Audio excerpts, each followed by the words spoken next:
जब आप प्रभु का वचन जमा करते हैं, यह हमेशा आपके लिए उपलब्ध होता है। जब भी आप परेशानी के समय होते हैं, डर, परेशानी और परीक्षाओं में जांचे जाने में होते हैं, जब सारी बातें आपको परेशान करती हैं, तो आप पाएंगे कि परमेश्वर का वचन जो आपके दिल में रखा गया है वो आपके मन में आने लगता है, आपके मन में आता है और ये आपसे बातें करने लगता है और ये आपकी सेवा करने लगता है। और यही तो है बने रहने वाला वचन। Here is love, vast as the ocean, loving kindness as the flood. When the Prince of Life our ransom shed for us His precious blood. Who is love? Will not remember. Who can cease to sing His praise? He can never be forgotten. Throughout heaven's eternal days. Who is love? Who is love? Will not remember. Who can sing? Can never be forgotten throughout heaven's eternal day. On the mount of crucifixion, fountains open deep and wide.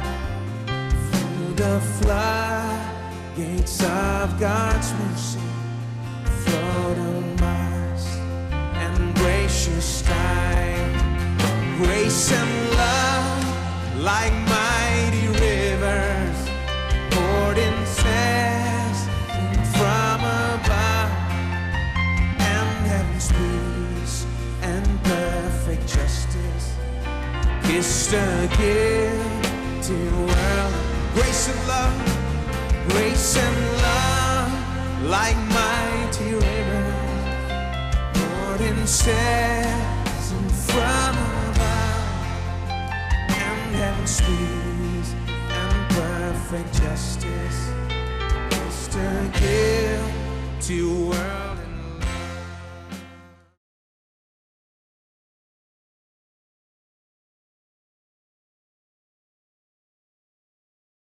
Romeo अध्याय 8 वचन 37।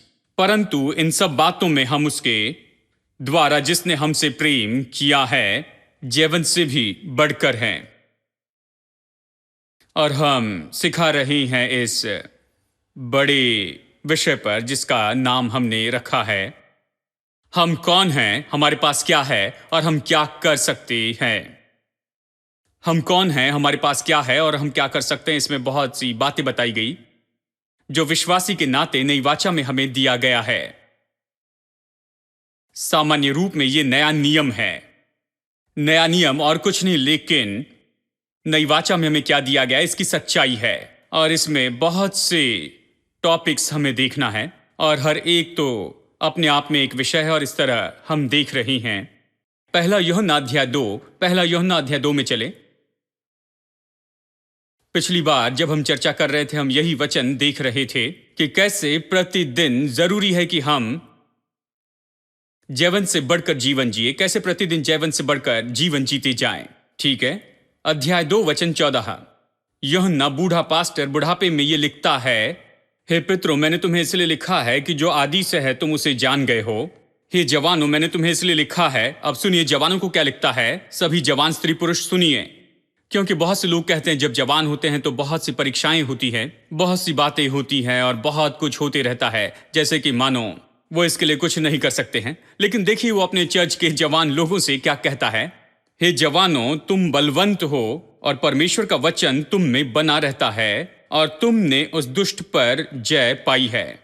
उसके पास में जवानों का समूह था, मैं सोचता हूं यहां पर के लोगों के जैसे ही, जिन्होंने उस दुष्ट पर जय पाई थी। और ये बता रहा है कि कैसे उन्होंने उस दुष्ट पर जय पाई है। शैतान जवान लोगों के पीछे है, वो तो पीछे पड़ा है कि जवानों को पकड़ ले। किसी भी तरीके से वो पकड़ना चाहता है, जानते हैं, परीक्षा या जिस किसी माध्यम के द्वारा, तो शायद हो सकता है कि वो उन्हें सिखा रहा था कि कैसे जयवंत हो जाएं और ये सब, और कैसे विजय को प्राप्त करे और ये सब। तो वो कहता है तुमने दुष्ट पर जय पाई है। दुष्ट पर उन्होंने कैसे जय पाई है? वो कहता है कि परमेश्वर का वचन तुम में बना रहता है और इसीलिए तुम बलवंत हो गए हो और तुमने दुष्ट पर जय पाई है। वो यही कहता है, प्रभु का वचन तुम में बना है। हमने ये भी देखा है कि बने रहने वाला वचन क्या होता है। देखिए, इसमें फर्क है कि वचन के प्रचार को हम सुनते जाएं और बने रहने वाले वचन में मैंने बताया कि जो बने रहने वाला वचन आपके अंदर रहता है, जो आप पर अधिकार करता है, राज्य करता है और आप पर नियंत्रण करता है, ये बने रहने वाला वचन है, मैंने बताया। लेकिन चलिए इसमें और जोड़ देता हूं, मेरे लिए भी ये थोड़ा थोड़ा आता है। जानते हैं, मुझे एक साथ सब कुछ नहीं मिलता है, क्योंकि जानते हैं मैं इसे हर समय बेहतर तरीके से बताना चाहता हूं। मैं बताऊं कि बने रहने वाला वचन क्या होता है। ये तो ऐसा है जो वचन आपके दिल में निवेश किया जाता है। बैंक में पैसे जमा करने जैसे है, बस बैंक में पैसे जमा करने के जैसे। बैंक में पैसा जमा करने पर यह नहीं सोचते मेरे प्रभु मेरा पैसा चला गया है, नहीं, पैसा वहां आपके लिए है। आपने निवेश किया और आप खुश हैं जब आप घर में आते हैं, क्योंकि पैसा जमा किया है। अब आप जानते हैं जब भी पैसे की जरूरत होगी तो आप जाकर उसे ले सकते हैं। वो पैसा वहां पर है। इन दिनों में एटीएम कार्ड आ चुका है, आप जहां भी चाहें हजारों जगह से निकाल सकते हैं, लाखों जगह से निकाल सकते हैं, जानते हैं, क्योंकि ये हर जगह उपलब्ध है। एक बार जमा करने के बाद ये उपलब्ध है, चाहे संसार में कहीं भी आपको चाहिए, ये आपके लिए उपलब्ध है। आप ले सकते हैं। आप किसी भी छोटे गांव में जा सकते हैं या फिर यूरोप में जा सकते हैं और $50 मांगे तो यह आपको दे देगा, क्योंकि आपने कुछ समय पहले इसे जमा किया था, अपने अकाउंट में पैसा डाला था, ठीक है। अब बने रहने वाला वचन तो ऐसा ही है। आप परमेश्वर का वचन जमा कर रहे हैं। चंगाई के बारे में परमेश्वर का वचन, संपन्नता के बारे में प्रभु वचन, भलाई के बारे में प्रभु का वचन, सफलता के बारे में प्रभु का वचन, इन सारी अच्छी बातों के बारे में वचन। आप प्रभु का वचन जमा करते हैं। जब आप इसे जमा करते हैं, ये लगता है कि कुछ काम करना पड़ता है, ऐसे लगता है कि आप सच में परिश्रम कर रहे हैं और आप बहुत कुछ कर रहे हैं, लेकिन आप अच्छा काम कर रहे हैं, क्योंकि एक दिन आपको इसकी जरूरत पड़ेगी और जब जरूरत होगी तो ये पास में ही होगा, ये आपकी पहुंच के पास में ही होगा और ये मुश्किल नहीं होगा। आप बस कार्ड निकाल कर इसे निकाल सकते हैं।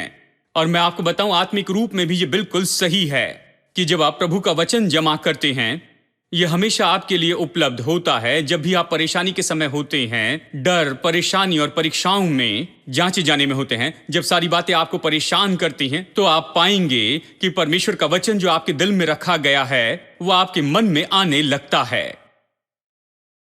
आपके मन में आता है और ये आपसे बातें करने लगता है और ये आपकी सेवा करने लगता है। और यही तो है बने रहने वाला वचन। क्यों? क्योंकि ये हमेशा वहां पर आपके भीतर में रहा है। ये तो निवेश किया गया इतने समय तक, ये आपके अंदर रखा गया है, ये आपके साथ में बने रहा और बिल्कुल सही समय पर आ जाता है। पवित्र आत्मा बिल्कुल सही समय में इसे आपके मन में लाता है। हमारी चर्च की एक बहन मुझे एक बहुत अच्छी गवाही बता रही थी। मैं सोचता हूं कि मुझे आपको बताना चाहिए। बहुत साल पहले उन्होंने कहा कि परमेश्वर अचानक उन्हें ये रोमियो 8:37 का ये वचन याद दिलाने लगा, परंतु इन सब बातों में हम जयवंत से बढ़कर है। और फिर उसने कहा, ये वचन ही क्यों?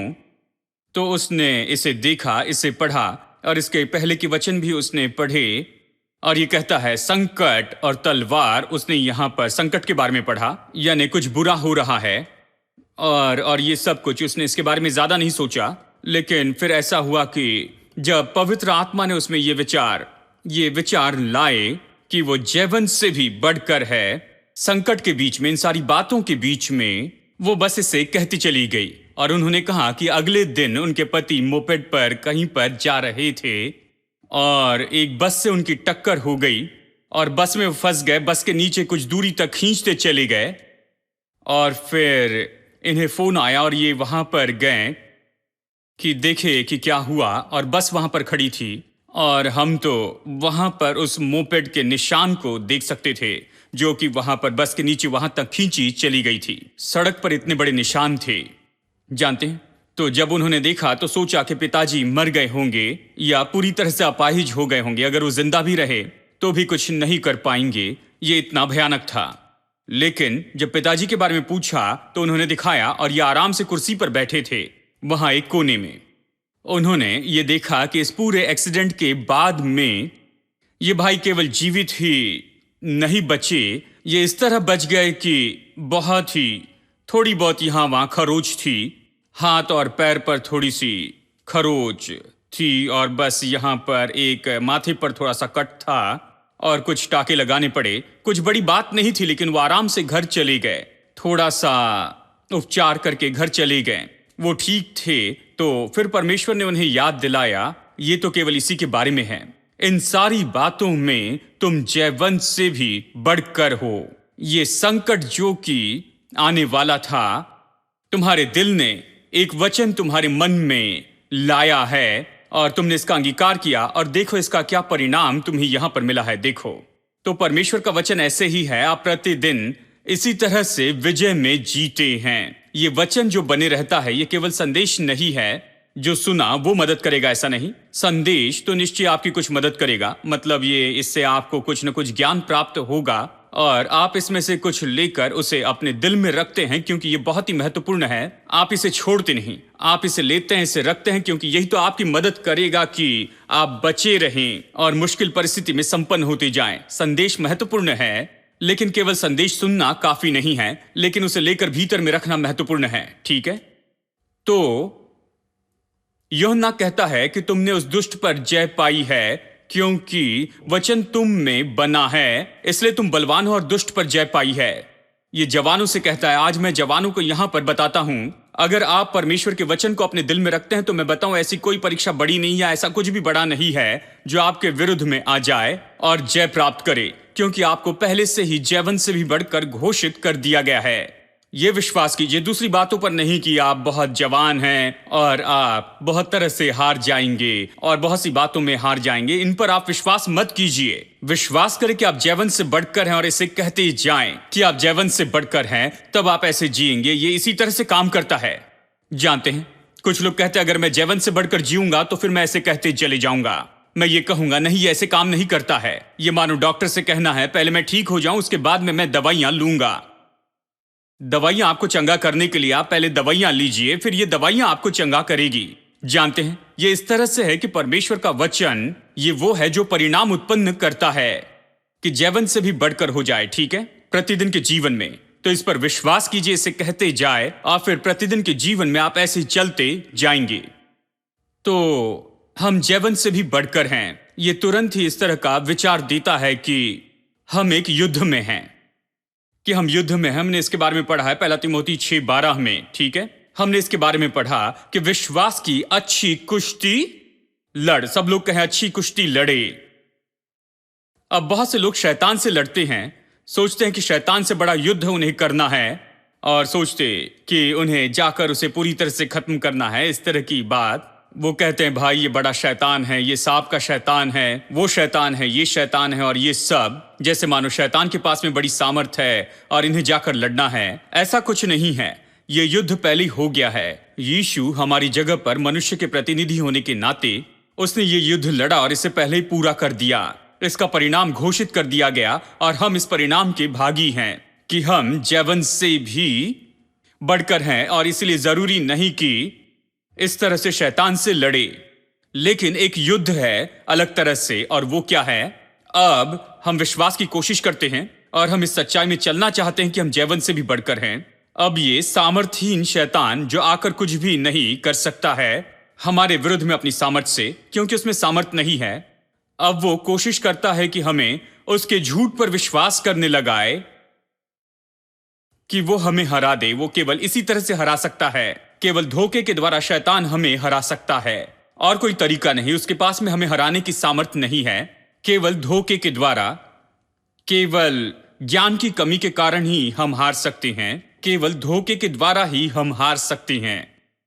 अब शैतान में कोई सामर्थ नहीं है। बहुत से विश्वासी ऐसा नहीं सोचते। वो कहते हैं भाई देखो शैतान तो बहुत ही सामर्थी है। नहीं, अब नहीं है।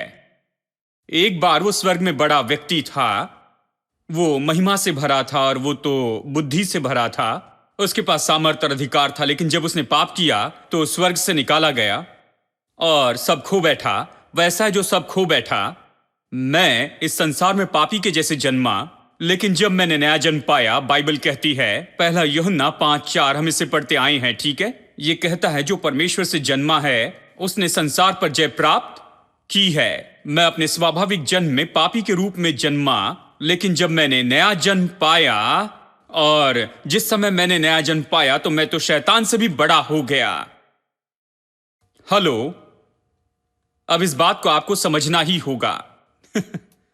मैं पापी के रूप में जन्मा, पूरी तरह से हारा था और शत्रु के वश में था, लेकिन जब मैंने नया जन्म पाया, क्योंकि यह कहता है कि जो परमेश्वर से उत्पन्न हुआ वो संसार पर जय पाता है, मैं तो पहले ही जयवंत के रूप में जन्मा। मैं तो हर एक शैतान से बड़े सामर्थ्य रूप में जन्मा हूं। शैतान से भी बढ़कर सामर्थ्य रूप में मैं जन्मा हूं। ये बाइबल की घोषणा है। आज ये साबित करूंगा, मैं आज ये दिखाऊंगा, क्योंकि विश्वासी को अपने मन में स्पष्ट होना है और स्पष्ट रूप में सोचना है कि शैतान क्या है, उसकी सामर्थ क्या है, और विश्वासी कौन है और उनकी सामर्थ क्या है। इन दिनों में लोग इसे बहुत गलत रूप में लेते हैं, तो हमें सच में इसे देखना होगा और समझना होगा कि शैतान में कोई सामर्थ नहीं है, लेकिन नए जन्म ने हमें बनाया अधिकार के साथ में सामर्थी व्यक्ति। यह सच्चाई है। मैं आपको दिखाऊंगा। देखिए, यीशु ने मत्ती अध्याय 28 वचन 18 से आगे इस तरह से कहा, जी उठा यीशु। उसके जीवित होने के बाद में ये यीशु जो मनुष्य के रूप में शरीर में आया, क्रूस पर मरा, अब ये जी उठा है। उसने मनुष्यत्व को पाया, अभी भी मनुष्य है, ठीक है, परमेश्वर है, मनुष्य है, लेकिन अब मनुष्य के रूप में वो कहता है, अब आकाश और पृथ्वी की सारी सामर्थ्य और अधिकार मुझे दिया गया है। अब तुरंत ही कुछ लोग कहते हैं, खैर वो तो परमेश्वर है, धन्य त्रिएकता का दूसरा व्यक्ति है, और इसलिए आकाश और पृथ्वी का सारा अधिकार उसके पास में है। मैं समझता हूं, लेकिन हम कौन हैं? कुछ नहीं है। देखिए, मैं तो केवल थोड़ी सी धूल हूं। उसके पास आकाश पृथ्वी का सामर्थ्य है, मेरे पास कुछ नहीं। जब वो कहता है कि आकाश और पृथ्वी का सारा सामर्थ्य और अधिकार मुझे दिया गया, तो क्या आप सोचते हैं कि केवल उसी दिन उसे सारी सामर्थ्य दी गई थी परमेश्वर के पुत्र के रूप में आकाश और पृथ्वी पर? नहीं, उसके पास पहले ही सारी सामर्थ्य थी आकाश और पृथ्वी पर। उसी ने बनाया आकाश और पृथ्वी को, उसी ने सब कुछ बनाया। बाइबल कहती है कि उसी के द्वारा और उसी से सब कुछ बनाया गया, और उसके बिना कुछ भी नहीं बना। पढ़िए यूहन्ना अध्याय 1 शुरू के 5 वचन, ये यीशु के बारे में कहता है। सब कुछ उसी के द्वारा बनाया गया, यीशु द्वारा। यीशु ही सृष्टि करता है और उसके बिना कुछ भी नहीं बनाया गया। वो सृष्टि करता है कि आपको लगता है बिना किसी सामर्थ्य और बिना अधिकार के उसने सब बनाया? नहीं, उसके पास सारी सामर्थ्य, सारा अधिकार है। स्वर्ग में परमेश्वर के पुत्र के रूप में, परमेश्वर के पुत्र के रूप में उसके पास सारी सामर्थ्य, अधिकार है। लेकिन जब मनुष्य के रूप में आया, वो मनुष्य का प्रतिनिधि हो गया। देखिए, बाइबल में प्रतिनिधि होने का विचार बहुत ही महत्वपूर्ण है। देखिए, आदम मनुष्य का प्रतिनिधि था, यानी देखिए, परमेश्वर ने जो भी आदम से कहा, यह केवल आदम के लिए नहीं था, लेकिन मनुष्य जाति के लिए था। इसका उपयोग पूरी मनुष्य जाति के लिए था। जब आदम गिरा तो पूरा वंश गिर गया। आदम प्रतिनिधि पुरुष था, और उसी तरह से यीशु प्रतिनिधि मनुष्य है। वो तो प्रतिनिधि है इस नई सृष्टि का। हेलो, वो नए वंश का सिर है, नई सृष्टि का। आदम पुराने वंश का सिर था, यीशु नए वंश का सिर है, नई सृष्टि का। तो जब ये कहता है, यीशु कहता है कि आकाश और पृथ्वी का सारा अधिकार और सामर्थ्य मुझे दिया गया है, तो वो कहता है ये केवल उसके बारे में नहीं था कि वो सामर्थ्य और अधिकार पाए। उसे जरूरत नहीं थी। परमेश्वर के अनंतकाल के पुत्र के रूप में उसे कोई सामर्थ्य और अधिकार नहीं चाहिए था। जब वो स्वर्ग में बैठा था, बहुत पहले ही शैतान कुछ भी नहीं था, वो उसके सामने केवल धूल ही था। उसे कोई सामर्थ्य और अधिकार नहीं चाहिए, उसके पास सामर्थ्य और अधिकार था। लेकिन जब वो मनुष्य के रूप में आया, उसे शैतान के विरुद्ध में वैसे ही खड़े रहना पड़ा जैसे कि हम खड़े रहते हैं। उसे शैतान से वैसे निपटना पड़ा जैसे कि हमें शैतान से निपटना पड़ता है। और बाइबल कहती है कि कैसे उसने निपटा। प्रेरितों के काम अध्याय 10:38 कहता है, परमेश्वर ने यीशु नासरी को अभिषेक दिया और इसलिए वो चंगाई देते फिरा, और शैतान के सभी सताए लोगों को उसने छुटकारा दिया। ये नहीं कहता कि यीशु नासरी चंगाई देते और छुटकारा देते फिरा क्योंकि वो परमेश्वर का अनंतकाल का पुत्र है और वो इस पृथ्वी पर आया और इसे परमेश्वर के अनंतकाल के पुत्र के रूप में करता है। नहीं, ये कहता है ये पवित्र आत्मा के द्वारा अभिषेक पाया। जैसे मनुष्य को अभिषेक चाहिए और पवित्र आत्मा की सामर्थ चाहिए, यीशु को पवित्र आत्मा का अभिषेक और सामर्थ चाहिए था, और इसीलिए पवित्र आत्मा उसके ऊपर उतर आया जब उसने बपतिस्मा लिया। यीशु पवित्र आत्मा की सामर्थ के द्वारा अभिषेक पाया, क्योंकि अब वो मनुष्य था। उसने जो कुछ भी किया केवल मनुष्य के रूप में ही उसने किया। तो वो दुष्ट आत्माओं को निकालते फिरा कैसे, छुटकारा दिया कैसे, चंगाई दी कैसे। मनुष्य जो पवित्र आत्मा से भरा था, इस तरह से उसने इसे किया। और तो यीशु इस पृथ्वी पर मनुष्य के रूप में आया। वो मनुष्य के रूप में, मनुष्य के प्रतिनिधि के रूप में कर रहा था। जब क्रूस पर मरा, वो हमारे प्रतिनिधि के रूप में मरा, हमारी जगह पर मरा। मनुष्य के बदले में मरा, वो ऐसे ही मरा। और जब उसने कहा कि सारा अधिकार और सामर्थ मुझे दी गई है, मैं विश्वास करता हूं उसने इसे पाया मनुष्य के बदले में, मनुष्य के लिए। देखिए, बाइबल में यह कहता है, याद है, यीशु ने पतरस से कहा, यीशु ने चेलों से सवाल पूछा कि तुम्हें क्या लगता है कि मैं कौन हूं? और पतरस ने कहा, तू जीवित परमेश्वर का पुत्र है। और तुरंत यीशु ने कहा, मांस और लहू ने यह तुझ पर प्रकट नहीं किया, लेकिन मेरे स्वर्गीय पिता ने इसे तुझ पर प्रकट किया। इस चट्टान पर मैं अपनी कलीसिया बनाऊंगा, यीशु ने कहा। और फिर उसने कहा, मैं तुझे स्वर्ग के राज्य की कुंजियां देता हूं। पतरस से कहा, मैं तुझे स्वर्ग राज्य की कुंजियां देता हूं। बहुत से लोग इस तरह से सोचते हैं कि स्वर्ग राज्य की जो कुंजियां हैं वो पतरस के हाथों में हैं। पतरस से अच्छा व्यवहार करना चाहते, कुछ लोग पतरस से प्रार्थना करते हैं, उससे अच्छा व्यवहार करने लग गए हैं, क्योंकि वो निश्चित करना चाहते हैं कि स्वर्ग में जाने पर पतरस की ओर से कोई परेशानी ना हो। इस व्यक्ति से अच्छा व्यवहार करे, क्योंकि इसके पास में स्वर्ग के राज्य की कुंजियां हैं, क्योंकि ये बाइबल में कहते हैं। इसका यह अर्थ नहीं कि यीशु ने इस एक मनुष्य को स्वर्ग राज की कुंजियां दी है। प्रभु का धन्यवाद, उसने ऐसा नहीं किया है, क्योंकि पता नहीं मुझे आने देगा या नहीं। पता नहीं वो कौन से मूड में है, पता नहीं मुझे पसंद करता या नहीं, लेकिन यीशु मुझे पसंद करता है। पता नहीं पतरस मुझे पसंद करेगा या नहीं, पता नहीं आने देगा या नहीं, लेकिन बात यह है, जब यीशु ने कहा कि मैं तुम्हें स्वर्ग के राज्य की कुंजियां देता हूं, यहां पर फिर से प्रतिनिधि का यह विचार है। यीशु उसे प्रतिनिधि के रूप में देखता है। किसके प्रतिनिधि के रूप में? उसके प्रतिनिधि के रूप में जो भी ये घोषित करता है कि यीशु उसका प्रभु और उद्धारक है। देखिए, वो उससे प्रतिनिधि के रूप में बातें करता है। वो कहता है, मैं तुझे ये कुंजियां देता हूं। वो क्या करेगा कि ये स्वर्ग के राज्य की कुंजियां ले ले। उसने बस मुंह खोलकर कहा कि तू मसीहा है, जीवित परमेश्वर का पुत्र है, बस उसने यही तो कहा। और यीशु ने कहा, मैं तुझे प्रभु राज्य की कुंजियां देता हूं। क्यों? क्योंकि उसने कहा, जो भी मुझे अपना प्रभु और उद्धारक घोषित करता है, उसी के पास में ये कुंजी है और सामर्थ और अधिकार है कि इस पृथ्वी पर वो बांधे और वो स्वर्ग में बन जाएगा, और इस पृथ्वी पर खोले और वो स्वर्ग में खुल जाएगा। कोई भी जो मुझे उद्धारक और प्रभु घोषित करे, बस यही इसका अर्थ है।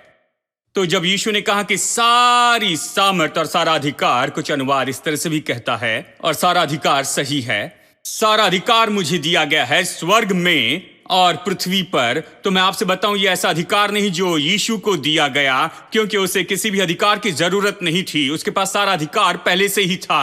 अब वो मनुष्य के रूप में आया और मनुष्य के प्रतिनिधि के रूप में उसने ये सारी कुंजियां पाई। उसने ये अधिकार पाया मनुष्य के रूप में, मनुष्य के लिए उसने इसे पाया। मतलब हम सब ने वो अधिकार पाया है।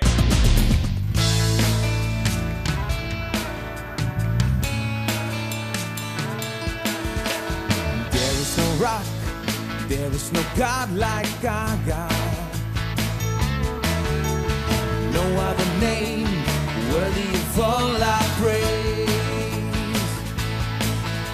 The rock of salvation that cannot be moved has proven himself to be faithful and true. There is no rock, there is no God like God. There is no rock, there is no rock. There is no God like our God. No other name worthy of all our praise. The rock of salvation cannot be moved. He's proven himself to be faithful and true. There is no rock, there is no God like ours. Rock of ages, Rock of Ages.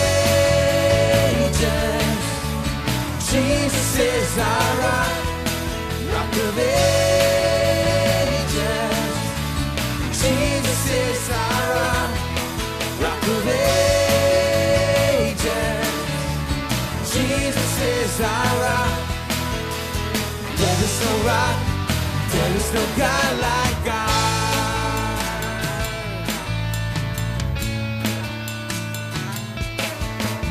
There is no rock. There is no God like God, God. No other name worthy of all our praise. The rock of salvation that cannot be moved has proven himself to be faithful and true. There is no rock, there is no God like God. Rock of Ages, Rock of Ages. Jesus is our rock. Rock of Ages. Jesus is our rock. Rock of Ages. Jesus is our rock. There is no rock. There is no God like God. Sing Rock of Ages. Rock of Ages. Jesus is our rock. Rock of Ages. Jesus is our rock. Rock of Ages. Jesus is our rock. There is no rock. There is no God like God. There is no rock. There is no rock. There is no God like God.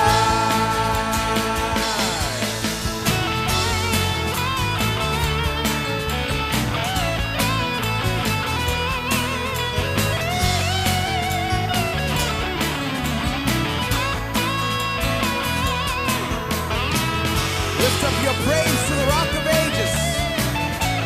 Jesus, our rock. Let's sing Rock of Ages. Rock of Ages. Jesus is our rock.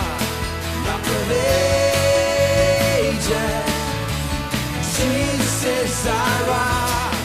Rock of Ages. Jesus is our rock. There is no rock, there is no God.